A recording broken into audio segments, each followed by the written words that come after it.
그러니까 예수님께서 우리에게 가르쳐 주신 기도가 있죠. 주기도문. 그리고 예수님께서 직접 하시는 기도가 있는데 그 중에 한 기도가 바로 오늘 17장 본문입니다. 주기도문을 가르쳐 주셨어도 이 주기도문을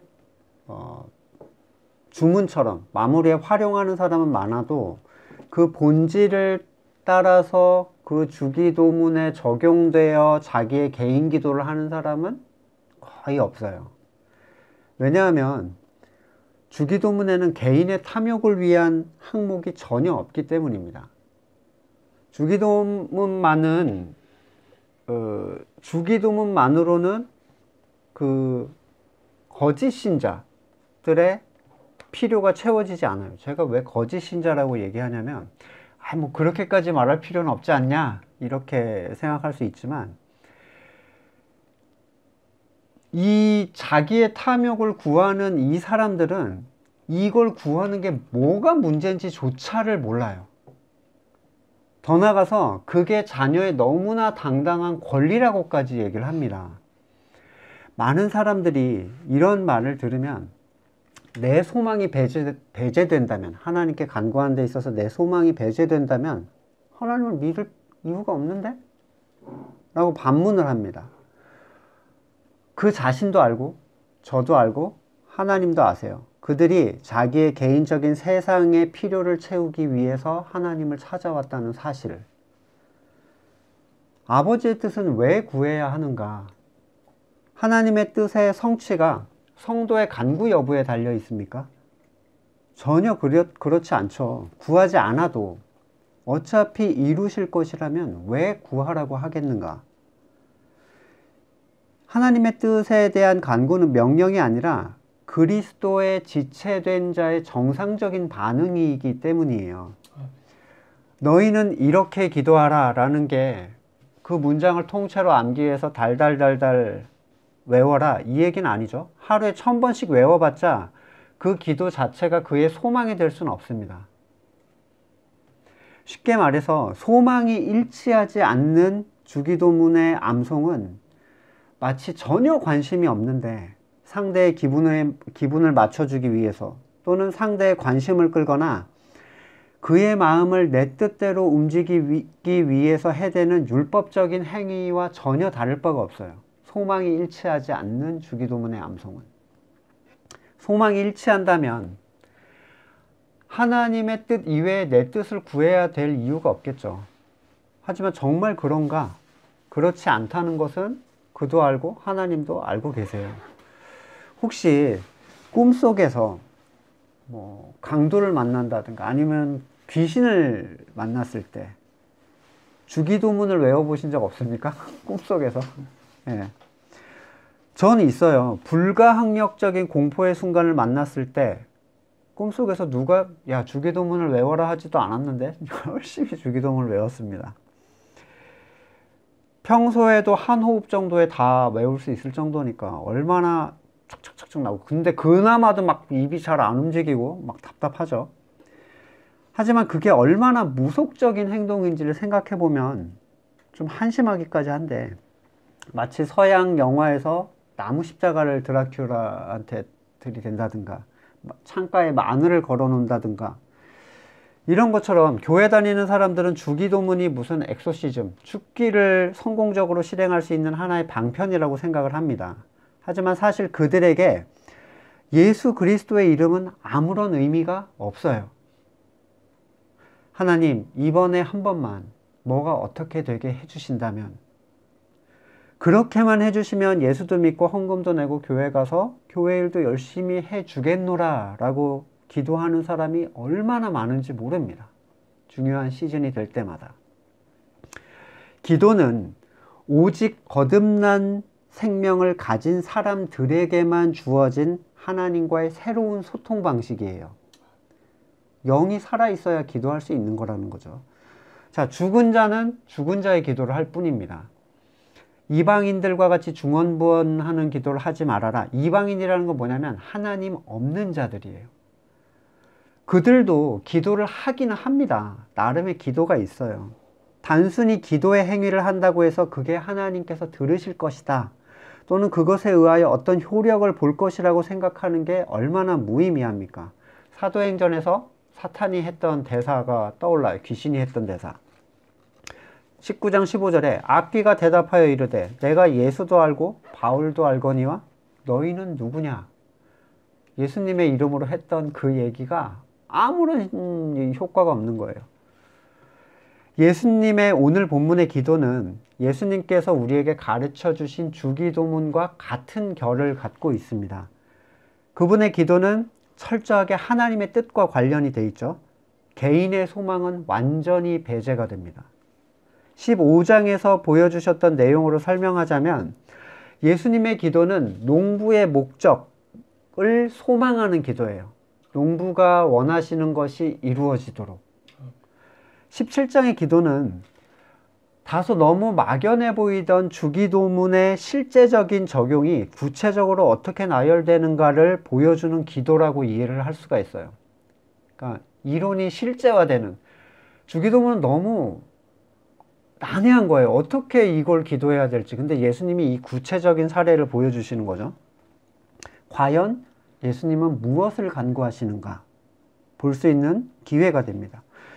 속으로 하셔도 되는 기도를 굳이 다른 제자들도 들을 수 있게 하셨다는 사실은 그 기도가 하나님께 드려지는 기도일 뿐만 아니라 제자된 성도를 가르치기 위한 기도, 기도라는 것의 실제는 이런 거다. 그 의미가 내포되어 있음을 알 수 있는데, 매 일요일에 예배에 수많은 사람들이 강대상에서 대표 기도를 합니다. 가운을 입고 올라가서 기도를 하죠. 하지만 거의 대부분 자기가 생각할 때 이루어졌으면 좋겠다라는 선을 간구할 뿐 주기도문에서 벗어나는 기도를 스스럼 없이 해요. 예를 들면 이런 겁니다. 거룩하신 아버지 하나님, 하루빨리 남북이 통일되게 해주시고. 이게 하나님의 뜻인가요? 남북 통일이? 국가와 국가가 나누이는 것이 하나님의 뜻 없이 되지 않는 일이라고 성경이 얘기합니다. 우리나라라는 것은 언제부터 우리나라였는가? 창세부터 우리는 한국인이었는가?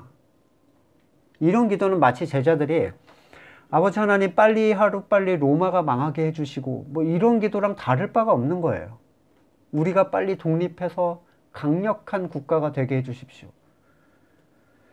내가 생각할 때 선하다는 것들을 진리 그 자체이신 하나님께 요구하는 것이 하나님을 인정하는 사람의 태도라고 할 수가 있겠습니까? 자, 평화는 좋은 것이기 때문에 하나님의 뜻이다. 이런 분들께는 더 이상 드릴 말씀이 없어요.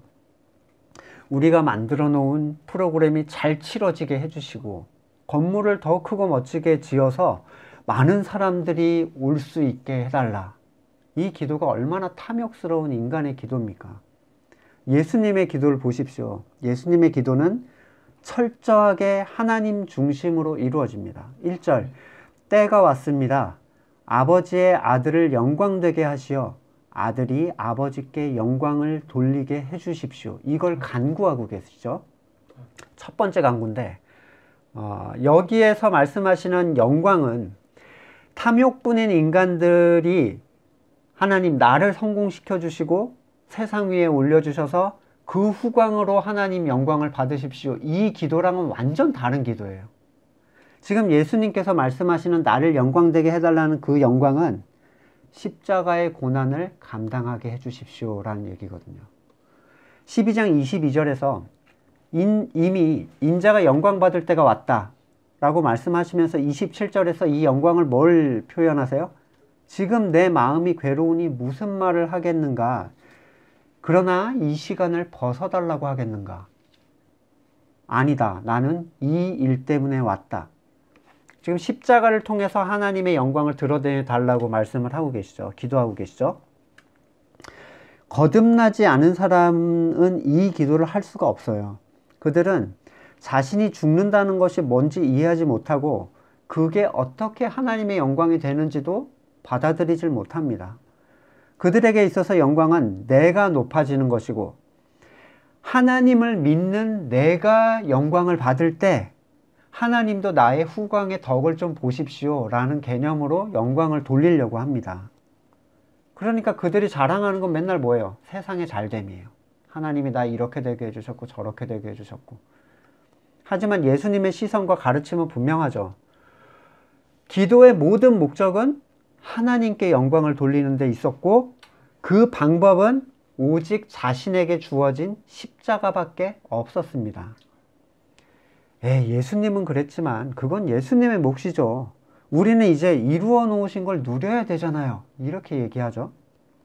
그래서 그들이 누리겠다는 것이, 추구하겠다는 것이 영원에 속한 겁니까? 아니에요. 그들은 예수님의 핏값으로 세상을 누리려고 합니다. 끔찍한 행동이죠. 어떤 의미에서는. 세상은 누구의 소유라고 했습니까? 사탄의 소유라고 했어요. 그것을 추구하는 자들이 어떻게 세상을 이길 수가 있겠습니까? 사실 그들은 세상을 이기는 믿음 따위에는 관심이 없어요. 그들에게 필요한 것은 세상을 이길 믿음이 아니라 세상을 누릴 믿음이에요. 그것은 그들의 기도에 분명하게 드러납니다. 숨길 수가 없어요. 자기가 무엇을 원하고 있는지. 예수님의 이 십자가와 십자가를 통하여 하나님께 돌리는 영광은 모든 사람에게 가능한 게 아닙니다. 구원은 모든 사람에게 주어진 게 아니죠. 모든 사람이 공평하게 나눠 갖는 것은 은혜라고 얘기할 수가 없습니다. 그것은 마치 쟤도 받았으니까 나도 받아야 되고 내가 받았으니까 쟤도 줘야 돼 라는 권리가 돼버려요. 모든 사람에게 주어지는 은혜라는 것. 은혜는 제한적입니다. 특별한 것이에요. 2절 아버지께서 아들에게 주신 모든 사람에게 영생을 주게 하시려고. 그에게 주신 모든 사람입니다. 이 십자가의 영광은 하나님께서 예수님께 주신 사람들에게만 적용되는 것이지 온 인류에게 적용되는 게 아닙니다. 이에 대해서 잘못 아는 구절 바로잡기에서도 몇 번 언급드린 적이 있는데 하나님께서는 바로 이 택한 사람들을 구원하시기 위해서 예수님을 세우시고 만민을 다스리는 권세를 예수님께 주셨어요. 만민을 다스린다는 그 개념이 뭘까? 모든 자들을 예수님의 뜻대로 하실 수 있는 권능이란 얘기인데 뿐만 아니라 마태복음 28장 18절에서는 예수께서 나와 말씀하여 이르시되 하늘과 땅의 모든 권세를 내게 주셨으니 에베소서 1장 21절에는 모든 통치와 권세와 능력, 주권 이 세상뿐만 아니라 오는 세상에 일컫는 모든 이름 위에 그리스도를 뛰어나게 하셨다. 그 위로 올리셨다는 거죠. 지금 예수님께서 창조주 하나님께 받으신 권세는 거듭난 사람만 어떻게 주장하는 그 권세가 아니라 모든 권세 위에 가장 정점에 있는 권세를 하나님이 예수님한테 주셨다는 거죠. 로마서 13장 1절에서 모든 권세는 하나님으로부터 나온다라고 얘기를 하는데 그 권세의 가장 위를 예수님께 주셨다는 거예요. 근데 중요한 건 이겁니다. 이걸 왜 주셨는가? 예수님께 주신 자들이 영생을 얻게 하기 위해서. 자, 거듭난 사람들은 잘 생각해 보세요. 이 세상을 향하거나 의지하지 말아야 한다라는 사실 또는 세상이 성도를 미워하게 되는 것은 그러한 상황이 그의 구원에 반드시 필요하기 때문이에요. 세상의 통치자가 사탄일지라도 모든 것의 주권자가 되시는 예수님께서 아버지께서 내게 주신 자들을 구원하기 위해 세상을 그에게 허용하시는 거예요. 사탄이 절대적 소유주란 얘기가 아닙니다. 세상을 그에게 허용하셨어요. 구원을 받는데 사용하시려고. 마치 이런 거예요. 이집트를 나온 이스라엘 백성들을 이집트에 넣으시죠. 하나님이. 근데 하나님이 허용했기 때문에 사탄이 걔를 쥐고 있는 거잖아요. 절대적 권한을 가진 건 아니라는 거죠. 잠깐 훈련시키기 위해서 권한을 주셨을 뿐이라는 거예요. 예수님께서 모든 주권을 가지고 계셔야 사탄의 발악을 제어해 주실 거 아니에요. 해하지 못하도록. 뭘 위해서요? 그가 영생을 얻는 훈련을 시키기 위해서예요. 그 어떤 것도 그리스도 예수 안에 있는 하나님의 사랑에서 성도를 끊을 수가 없습니다. 예수님은 그 모든 것을 성도가 하나님께 합당한 자가 되어서 구원을 얻게 하기 위해 사용하세요. 예수님은 세상을 이기셨고 성도는 그분의 지체이고 세상의 주인인 사탄은 성도와 관계할 게 없습니다. 마치 노예로부터 해방된 이스라엘 사람들은 바로 가나안에 넣지 않으시고 의지할 곳도 없는 광야에서 훈련을 시키세요. 40년이나.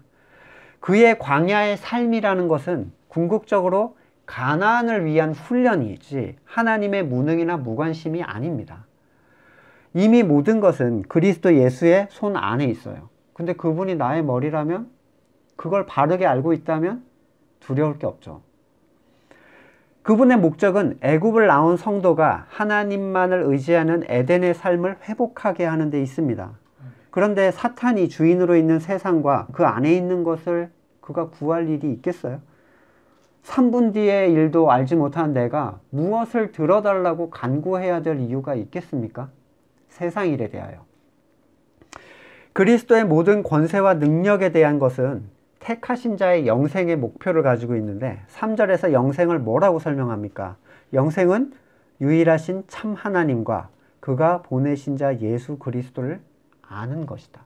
이거를 하기 위해서 예수님이 사역을 감당하시는 거예요. 이게 영생이에요. 이걸 알게 하는 게.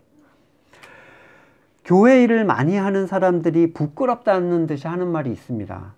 나는 성경은 잘 몰라요. 그냥 시키는 일에 아멘으로 순종할 뿐입니다. 그는 자신이 영생이 없다는 사실도 몰라요. 정말로 아무것도 모르는 상태이고 그것을 그냥 방치하는 사역자도 아무것도 모르는 사람입니다. 생각해 보세요. 아무것도 모른다는데 붙잡아서 가르쳐줄 생각을 안 하고 교회 일만 시켜요. 모르기 때문에 그러는 거예요. 그 사역자도. 영생은 무엇인가를 행하는 게 아니라 아는 데 있습니다. 그리고 참된 알면 그를 행하게 만들어요. 골로새서 1장 6절에 복음이 이미 너희에게 이르매 너희가 듣고 참으로 하나님의 은혜를 깨달은 날부터, 그때부터 시작돼요. 뭐가? 너희 중에서와 같이 또한 온 천하에서도 열매를 맺어 자라는 그 현상이 깨달은 날부터 시작된다는 거예요.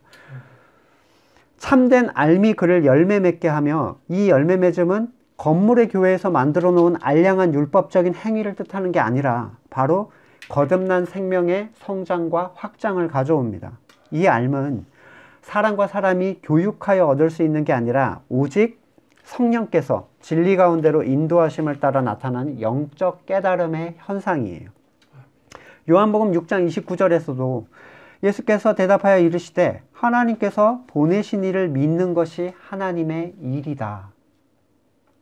이미 예수님께서는 예수님을 바르게 믿는 것이 하나님의 일이라고 하셨고 그렇게 믿는 것이 그에게 영생을 가져다 준다라고 결론을 내리셨어요. 건물의 교회에서는 뭘 합니까? 바르게 믿는다는 것이 온갖 행위를 채우는 것으로 변질이 됩니다. 정말로 그들이 복음을 알고 그로 인해서 열매를 맺고 있는가? 그게 아니라면 도대체 그 일은 무엇을 위하여, 누구를 위하여 하고 있는 것인가? 일을 하다 보면 언젠간 알게 될 것이다. 정말로 여러분 교회 다니다가 죽어간 사람들이 그리스도와 하나님을 알고 죽어갔다고 생각이 드십니까? 그들이 보이지 않는 것을 추구하고 십자가를 사랑하고 그것으로 영광을 돌리면서 그의 삶에 영적인 열매를 맺었다고 생각을 하세요? 그냥 장례식장에서 성도 아무개 고인은 이제 주님의 품으로 갔다라고 선언해주면 그는 천국으로 가는 겁니까? 그러한 선언은 가짜 믿음을 가진 자들에게 자신의 세상적 삶에 대한 용기를 줘요. 나도 천국에 가겠구나. 왜? 교회에 다니고 교회 일하니까.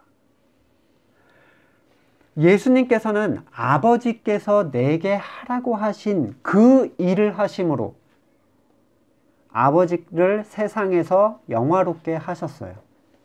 종교의 지도자들이 하라고 한 그 일이 아니고 담당 목사가 하라고 한 그 일도 아니고 아버지께서 내게 하라고 하신 그 일. 이런 사람들이 종종 있습니다. 저도 그랬어요. 하나님께서 내게 뭘 원하시는지 모르겠어. 너무 답답하죠. 마치 그것을 모르기 때문에 할 수 없다는 것처럼, 그것만 알면 무엇이든지 순종할 수 있을 것처럼 말을 합니다. 그래서 그들은 하나님의 음성을 듣고 자기에게 알려줄 사람을 찾아요. 좀 더 신령한 사람, 신앙이 좋은 사람, 또는 은사가 있는 사람, 또는 유명한 설교가나 책을 찾아다닙니다. 하나님께서 누군가에게 거듭난 생명을 주셨다면 하나님께서는 그와 의사소통을 할 계획이 있으시다는 거죠. 아니, 말할 생각도 없는데 생명을 줄 이유가 없잖아요. 생명은 소통을 위한 거거든요. 그런데 뜻을 모르겠어. 하나님이 나한테 거듭난 생명을 주는데 내가 뜻을 모르겠어. 목사님이 시키고 당회가 시키는 일을 하면 되는 건가요? 그냥? 모르겠는데 그냥 성가대 하십시오, 구역장 하십시오, 교사 하십시오, 그러면 시키면 하면 돼요? 이런 사람 중에 성경을 알거나 성경을 알고자 하는 사람이 있었습니까? 없어요. 일만 합니다. 하나님의 뜻을 모르겠다면, 만약에 여러분 안에 여러분을 향한 하나님의 음성이 무엇인지 전혀 모르겠다면, 하나님의 뜻이 여러분에게 직접적으로 알려진 게 아니라면 여러분은 할 수 있는 게 아무것도 없는 거예요. 근데 아무것도 안 하면 불안하죠? 그러니까 뭐라도 시키는 걸 그냥 하는 겁니다. 하나님께서 여러분 그렇게 무능하신가요? 내가 저 녀석한테 내 뜻을 알리기 위해서 내 생명을 줬어요. 근데 도저히 못 알아듣는 거예요. 그러니까 그 옆에 잘 알아듣는 애를 시켜서 내 뜻을 전달해야지. 아니, 눈앞에서 지금 예수님이 말씀하셔도 못 알아먹는데 무슨 신앙 좋은 사람이 가서 말하면 그게 하나님의 뜻이군요, 이렇게 알아듣고 순종할 수 있을 것 같으세요? 지금 예수님께서 제자들한테 말씀하시는데 어차피 못 알아듣는 걸 알고 계시죠. 예수님도 못하신 그 일을 여러분 주변에 있는 신앙 좋은 사람이 무슨 영매나 되는 것처럼 하나님의 뜻은 이것이다 저것이다 하고 여러분의 행위적으로 순종을 촉구할 수 있겠냐는 거예요. 하나님이 누군가 그에게 직접 얘기하세요. 이건 이제 뭐 고막을 통해서 울리는 그런 걸 얘기하는 게 아닙니다. 그렇게 들리면은 병원에 가보셔야 돼요. 예수님께서 제자들에게 하나님의 뜻은 너희가 구역장과 부장이 되는 것이고, 하나님의 뜻은 전도를 몇 명 해오는 것이고, 하나님의 뜻은 교회의 건물을 세우는 것이고, 빠지지 않고 주일 성수와 11조를 하는 것이다, 이런 얘기를 하십니까? 이런 요식행위의 결단을 요청하신 적이 한 번도 없죠. 왜요? 다른 사람에게 하나님의 뜻을 물어볼 수 있다면 누가 필요 없는 거예요? 성령님은 필요가 없어요. 이 절대적인 일에 대하여 대체할 수 있는 인원이 있다면 이 일에 대한 맡은 담당자는 중요하지 않은 게 돼버려요. 보혜사의 중요도는 떨어질 수밖에 없죠. 없어도 딴 사람이 해주면 되니까. 요한복음 16장 23절에 그때에는, 성령이 오실 때에는 너희가 나에게 아무것도 묻지 않을 것이다. 그분이 알려주시기 때문이죠. 요한일서 2장 27절에 너희는 주께 받은 바 기름 부음이 너희 안에 거하나니 아무도 너희를 가르칠 필요가 없고 그의 기름 부음이 모든 것을 너희에게 가르치고 또 참되고 거짓이 없으니 너희를 가르치신 그대로, 누가? 성령이 내게 가르쳐 주신 그대로 주 안에서 거하라. 어떻게 거하는지를 성령이 가르쳐 준다는 거예요. 성령이 여러분한테 오셔가지고 주일 성수 얘기합니까? 주일에는 빠지면 안 된다? 사도행전에 그런 게 있어요? 주일에 빠지면 안 된다? 지금 제 얘기가 일요일에 빠지는 게 좋다라는 얘기를 하는 게 아니죠. 누군가 다른 존재가 하는 얘기를 우리는 지키고 살아가고 있어요. 하나님이 내게 하신 얘기가 아닌데. 이 일에 대한 성령님을 대신할 수 있는 대체 인력이라는 건 있을 수 없고, 자신이 성령의 음성을 대체한다고 주장하는 사람들은 매우 위험한 얘기를 하는 겁니다. 그 말을 책임질 수 있습니까? 추호의 틀림도 없이 하나님 앞에 가서 그 말에 대하여 책망을 받을 때 자신 있습니까? 나는 진리에 속한 얘기를 했노라. 누가 구역장을 해야 되고 누가 성가대를 해야 되고 이런 얘기. 사람으로는 불가능한 얘기예요. 진리에 속한 추호의 오류가 없는 얘기. 제가 하는 설교도 성령님께서 여러분 안에 가르쳐 주셔야만 들어가는 거예요. 성령님께서 제가 하는 것에 오류를 막아 주실 수밖에 없어요. 왜? 그게 아니면 진리에 속한 제가 진리가 됐기 때문에 날 따라오라고 하기 시작하면 저는 과감하게 떠나셔야 됩니다, 여러분. 누구도 그럴 수 있는 사람은 없어요. 복습해 볼게요. 앞에서 성령님은 뭘 가르쳐 주신다고 했죠? 죄와 의와 심판에 대해서. 세상이 잘못 알고 있던 것을 그를 책망해 주신다는 거죠. 이것을 통해서 너희를 진리 가운데로 이끌어 주실 것이다. 기껏 하나님의 뜻이 뭘 해야 되네 말아야 되네 담당을 맡네 안 맡네. 교회 일을 시키는 선으로 갈 것이라고 생각하세요? 너는 앞으로 어떤 직업을 갖고 너는 앞으로 어떤 나라를 맡아서 선교를 하고 성경을 모르고 얼마나 관심이 없으면 그런 사람의 명령에 순종을 한 해 만에로 죄책을 가지고 괴로워하겠습니까? 하나님의 뜻을 성경 말씀 안에서 발견할 수 없다면 그는 할 수 있는 게 아무것도 없는 거예요. 그럼 할 수 있는 게 없으면 어떻게 해야 됩니까? 기다려야죠. 내가 알아들을 수 있는 것. 여러분 하나님 뭐 해라 마라 이런 걸로 먼저 얘기하시는 분이 아니잖아요. 네 죄가 뭔지를 먼저 알려주시는 분 아닙니까? 무엇을 바꿔야 되는지를 알려주시는 분이잖아요. 근데 왜 뭐 해라 마라로 자꾸 그건 누가 추구하는 거예요? 사람이 추구하는 겁니다.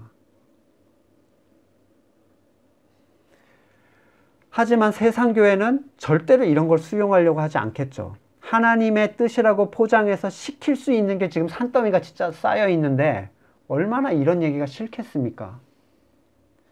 건물의 교회에서 하는 일들을 철석같이 하나님의 일로 믿고 하고 있었지만 지금 와서 생각해보면 저는 하나님을 위해서 무엇을 할 수 있는 존재가 전혀 아니었을 뿐더러 회개조차도 하지 못한 거듭나지 못한 사람이었어요. 예전에 막 뭘 하고 있었을 때 복음을 모르는데 교사의 타이틀을 걸고 뭘 애들한테 계속 얘기했습니다. 내 철학이죠. 내 개똥 철학. 내 영광을 위해서 살면서도 하나님을 찬양한다는 자리에서 사람의 노래를 합을 맞춰서 불러댔어요.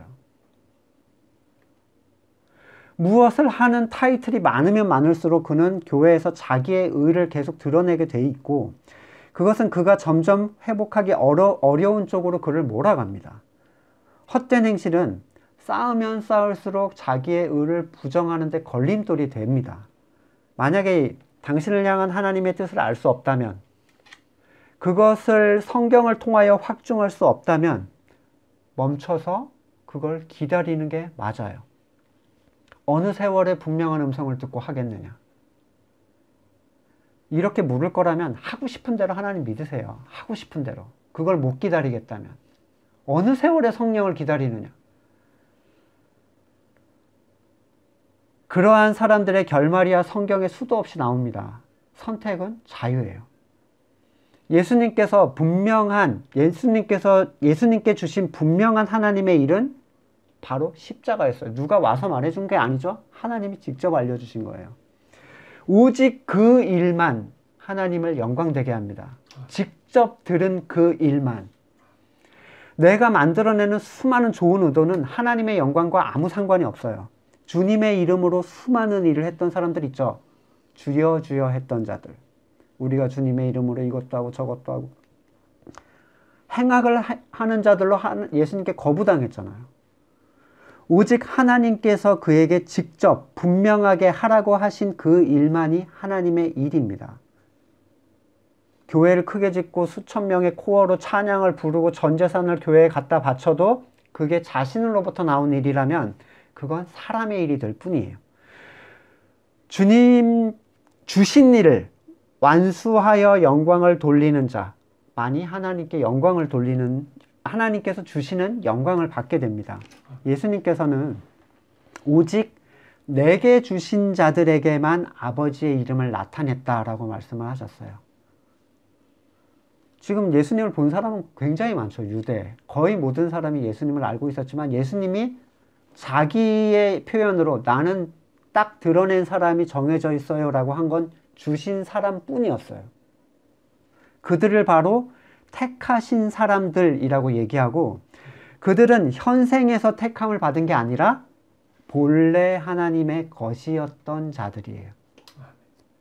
마태복음 15장 24절, 예수께서 대답하여 이르시되 나는 이스라엘 집에 잃어버린 양 외에는 다른 데로 보내심을 받지 아니하였노라 하시니, 이건 혈통적 이스라엘을 얘기하는 게 아니라 영적 이스라엘에 대한 얘기를 하는 겁니다. 누가복음 19장 9절에 보시면 예수께서 이르시되 오늘 구원이 이 집에 이르렀으니 이 사람도 아브라함의 자손이다.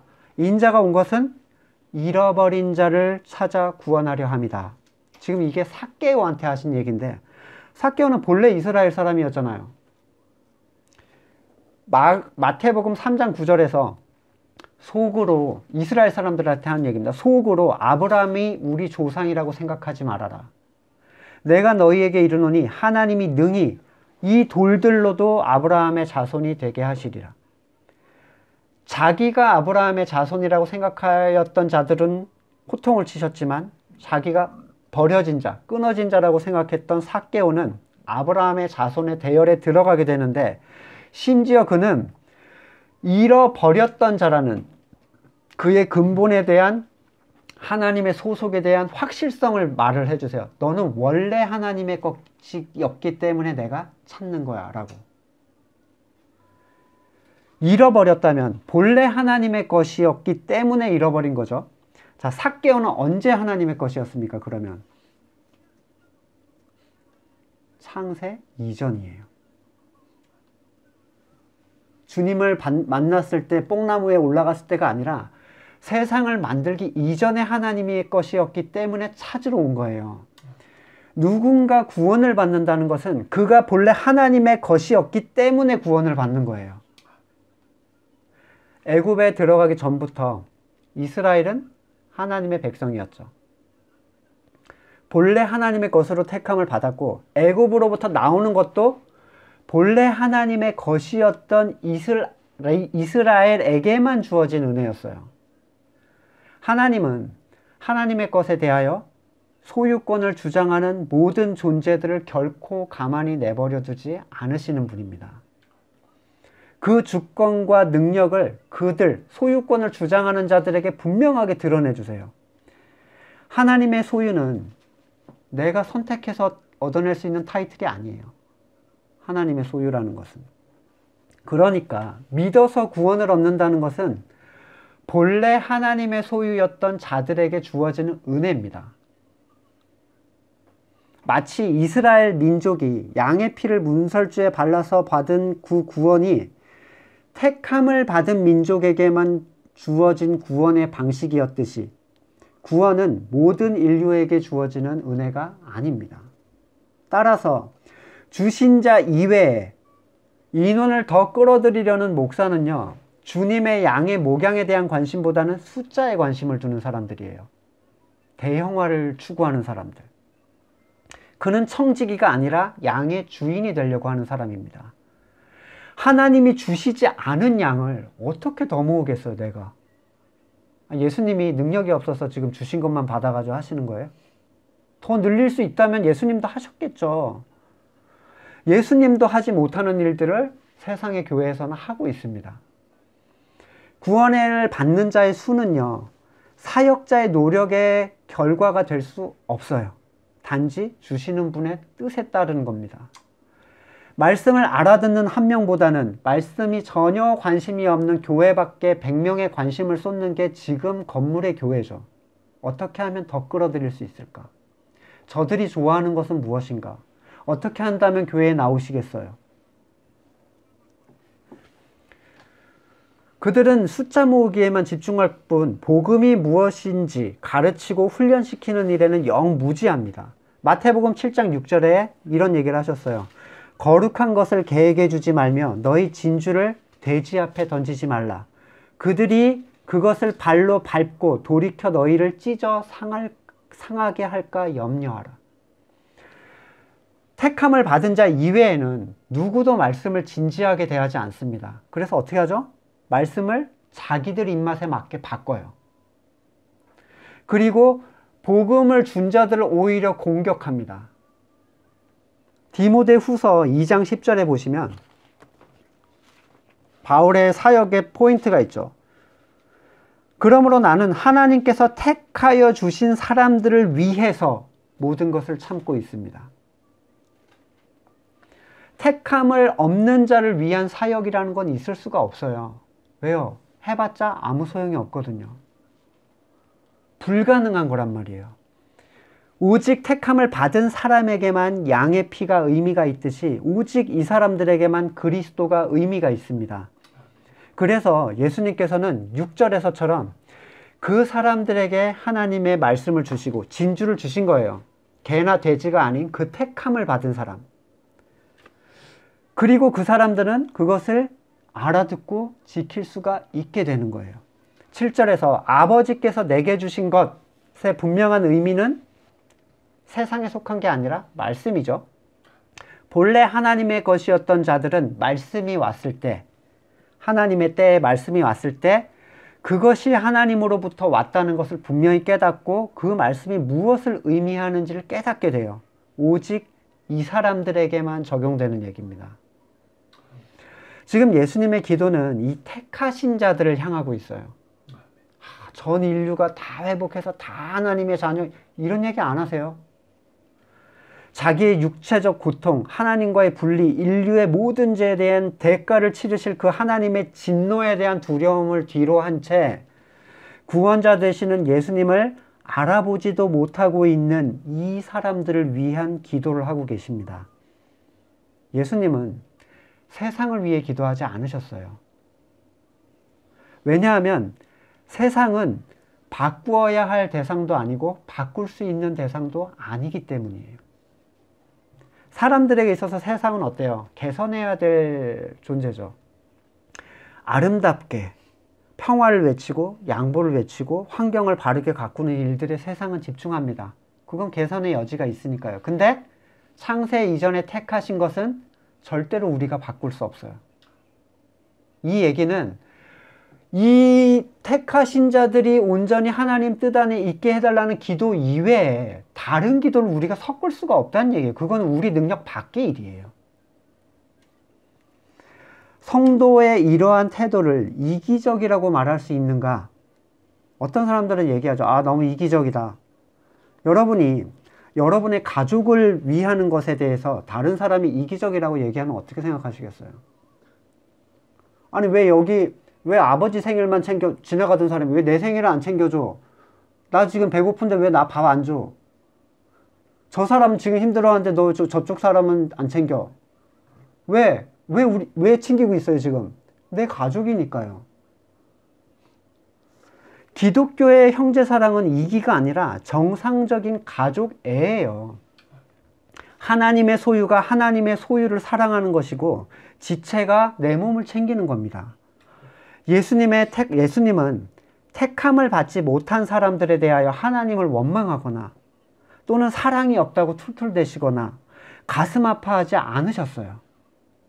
왜냐하면 그들은 본래 하나님의 것이 아니었기 때문입니다.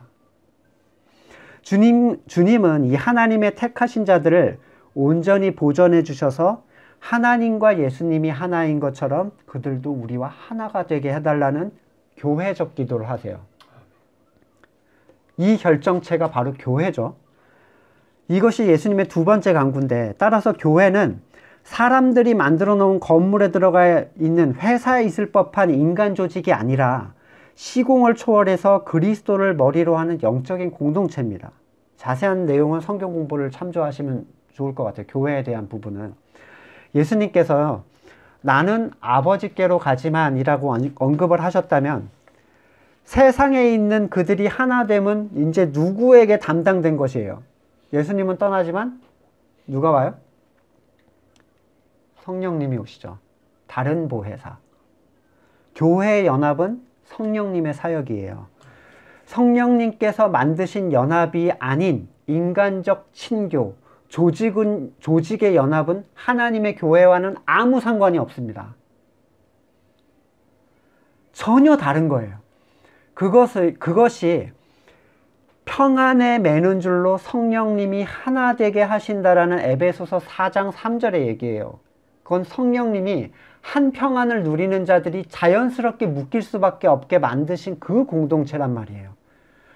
외적으로 볼 때 하나님의 교회로 또는 하나님의 제자로 하나인 것으로 여겨졌던 가룟 유다, 12제자였잖아요. 예수님의 그룹이었잖아요. 그의 떨어짐에 대해서 주님은 그의 존재를 차라리 태어나지 않았으면 좋았을 존재로 말씀하시긴 했지만, 그가 지금 아직 살아있는 시점에서 그의 연합이나 회개에 대해서 전혀 기도하지 않으세요. 오히려 주신 자 중 하나, 멸망의 자식만이 떨어졌습니다라고 그냥 얘기하실 뿐입니다. 하나님의 택함과 유기에 대한 예수님의 분명한 인식이에요. 자, 여러분이 예수님보다 사랑이 많습니까? 그래서 누구는 왜 안 구원해주고 뭐 이렇게 하는 거예요? 더구나 사람이 하나님의 선택에 대하여 선악을 논한다든지 기준에 대한 불만을 갖는다는 것은 성도로서 은혜를 입은 자가 취할 수 있는 자세는 절대로 아니에요. 저도 이전에는 왜 누구만 구원하고 누구는 안 구원해줘 이렇게 생각한 적이 있었어요. 이전에, 하나님을 알기 전에. 이 불공평해 보이는 상황에 대해서 하나님을 받아들일 수가 없었는데, 성경을 보면 볼수록 분명하게 창세 전에 예정, 택정하심을 성경은 끊임없이 얘기하고 예수님도 그러시고 계세요. 결국 내 자신이 은혜를 입은 자리에 섰을 때에만 그것을 받아들이게 된다는 사실을 알게 됐습니다. 그러니까 제가 아무리 설명해 드려도 그분들의 불편함을 해소시켜 드릴 수가 없어요. 아버지께로 떠나가시는 예수님께서 이 기도를 드러나게 하시는 이유는 주님의 기쁨을 그들에게 충만하게 하기 위해서라고 말씀하셨는데, 잘 구별하실 수 있어야 돼요. 이 택한 자들을 기쁘게 하기 위한 게 아니라 내 기쁨을 그 안에 충만하게 하기 위해서. 네. 그렇다면 주님의 기쁨은 뭡니까? 뭐 때문에 기뻐하고 계세요? 왜 그들은 기쁨을 누릴 수 있는 자들이 되겠는가? 먼저 주님의 기쁨의 이유는 본래 아버지의 것인 자들이 다시 아버지의 것으로 회복됐다는 사실에 기뻐하고 계세요. 그렇죠? 그게 기쁨의 핵심이에요. 그리고 그들이 예수님의 기쁨을 함께 누릴 수 있는 이유는 그들 자신이 주님을 머리로 하는 회복된 지체, 교회로서의 자격을 얻게 되었기 때문이에요. 교회라는 건 뭡니까? 하나님의 것이란 얘기예요. 이 세상에서 오직 교회만이 하나님의 거예요. 오직. 나머진 다 사탄의 소유입니다. 잃었던 아이가 부모를 찾는 기쁨, 부모가 잃었던 아이를 찾는 기쁨, 어느 게 더 클 것 같으세요? 서로 뭐 누가 크다고 말할 수 없겠죠. 저도 아주 짧게 잃어버린 적이 있었는데, 애를 막 속이 타고, 근데 무슨 방법이라도 있잖아요. 수소문도 하고 뭐 경찰에 연락도 해보고. 근데 애는요, 방법도 없어요. 자기가 잃어버린 자의 상태였다라는 사실 자체는요, 모든 걸 잃은 게 됩니다. 그러니까 이 구원받은 자의 기쁨이 정말 그에게 회복된다면 다른 기쁨은 큰 의미가 없어요. 여러분, 잃어버렸던 부모의 손을 잡고 걸어가는 애가 왜 아이스크림 안 사주냐? 왜 나 지난번에 무슨 카드 사달라고 했는데 왜 안 주냐? 이런 거 얘기하겠어요? 문제가 되겠습니까? 부모를 다시 찾은 아이가?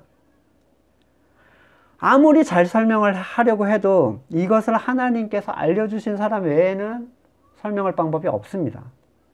정리를 해볼게요. 예수님의 기도는 철저하게 하나님의 뜻을 이루는 데에 초점이 맞춰져 있었고, 완전히 주기도문하고 일치하고 있었죠. 명령이기 때문이 아니라 하나님과 하나 되었기 때문에 일어나는 동일한 소망으로 드리는 기도였어요. 그걸 정말로 원하셨기 때문에. 그리고 이 기도는 구체적으로 본래 하나님의 것이었던 것, 그 주신 자들이 하나님과 예수님이 하나인 것처럼 하나가 되게 해달라는, 그 얘기에 집중이 됩니다. 그리고 그 일만 이루어진다면 그들도 예수님과 동일한 기쁨을 누리는 자가 될 것이다. 자, 우리의 기도는 어떤가요? 우리는 무엇을 기도합니까? 않는 교회에 대한 간구, 주님의 기쁨이 우리 안에 과연 충만한가? 아니면 아직도 내가 얻어내고 싶은 어떤 것들, 이방인들처럼 그걸 주장하면서 자신의 뜻을 주장하고 있는가? 하나님의 뜻이 이루어져서 하나님께서 여러분을 온전히 다스리는 때가 오면 여러분은 더 이상 세상을 구하지 않는 자가 될 겁니다. 모든 권세가 예수 그리스도에게 있다는 것을 알게 되고 그분이 당신의 머리라는 사실을 알게 되면요. 말씀을 놓고 같이 기도하겠습니다. 기도의 실제죠. 예수님의 정말 뭘 위해서 정말로 간절하게 기도하시는가. 내가 온전히 그리스도와 연합된 자로 하나 되기를, 또한 지체된 자들, 하나님께서 창세 이전에 택하셨던 그 사람들이 하나님 안에 온전히 거할 수 있도록 이 기도에 우리가 더 추가해서 하나님께 간구할 수 있는 게 뭐가 있겠는가. 같이 여러분의 기도를 살피면서 기도하겠습니다.